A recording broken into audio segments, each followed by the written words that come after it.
উম্মাহর ঐক্য ও আত্মশুদ্ধির ডাক। সম্মানিত দেশবাসী ও দ্বীনী ভাই বোনেরা, আসসালামু আলাইকুম ও রাহমাতুল্লাহ। আজ আমি জাতির এক চরম ক্রান্তিলগ্নে দাঁড়িয়ে কিছু রুরু সত্য এবং আগামীর পাথেয় নিয়ে আপনাদের সামনে উপস্থিত হয়েছি। সদ্য সমাপ্ত নির্বাচনকে কেন্দ্র করে আমাদের অনেকের হৃদয়েই এক গভীর প্রত্যাশা ছিল। আমরা স্বপ্ন দেখেছিলাম রক্তস্নাত এই জনপদে ন্যায় বিচার প্রতিষ্ঠিত হবে, একটি নিরাপদ ও ইনসাফপূর্ণ রাষ্ট্র গঠিত হবে। যদিও ব্যক্তিগতভাবে মানববচিত গণতান্ত্রিক ব্যবস্থার ওপর আমার মিতিগত আস্থা নেই, তথাপি দেশের অরাজকতা, নিরীহ ছাত্রদের রক্তপাত এবং অনাকাঙ্ক্ষিত মৃত্যু মিছিল রোধকল্পে আমি একটি কৌশলগত অবস্থান গ্রহণ করেছিলাম। আশা করেছিলাম এদেশের ইসলামী দলগুলো, বিশেষ করে যারা শরিয়াহ আইন বাস্তবায়নের স্বপ্ন দেখে, তারা বিজয়ী হয়ে এদেশের নির্যাতিত মানুষের মুখে হাসি ফোটাবে।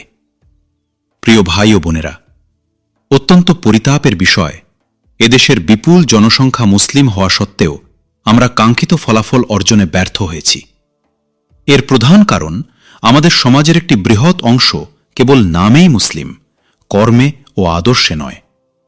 ক্ষণস্থায়ী পার্থিব লোভ, অর্থবিত্ত এবং ক্ষমতার মোহে তারা আদর্শ বিসর্জন দিয়ে বিপরীত স্রোতে গা ভাসিয়েছে।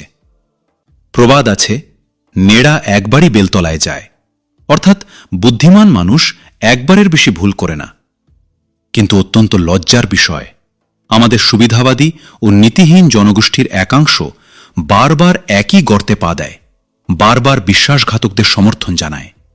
এদের বিবেক আজ অর্থলিপ্সার কাছে জিম্মি। তবে হে আমার সংগ্রামী ভাইয়েরা, আপনারা যারা এই ফলাফলে ভগ্ন হৃদয়, তাদের উদ্দেশ্যে বলছি, হতাশ হবেন না, বরং আত্মসমালোচনা করুন।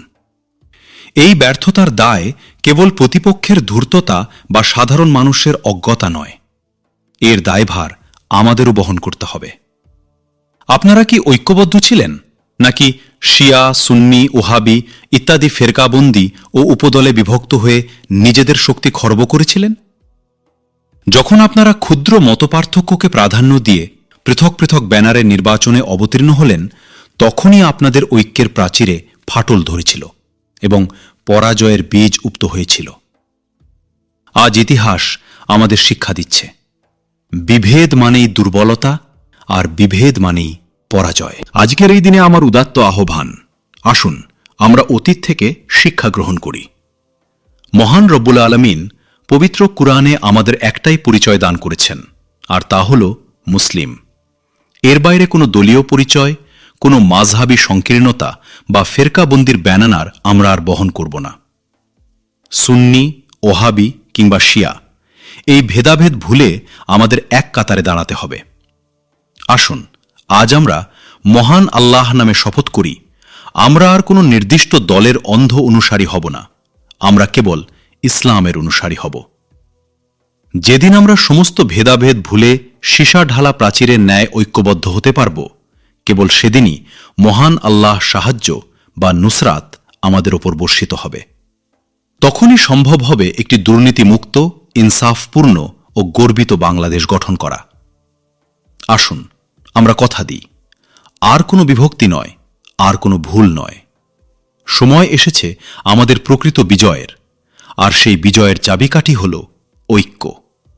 মহান আল্লাহ তাআলা আমাদের সঠিক বুঝদান করুন এবং উম্মাহর ঐক্যকে সুদৃঢ় করুন। আমিন ইয়া রাব্বুল আলামিন। আল্লাহ হাফেজ।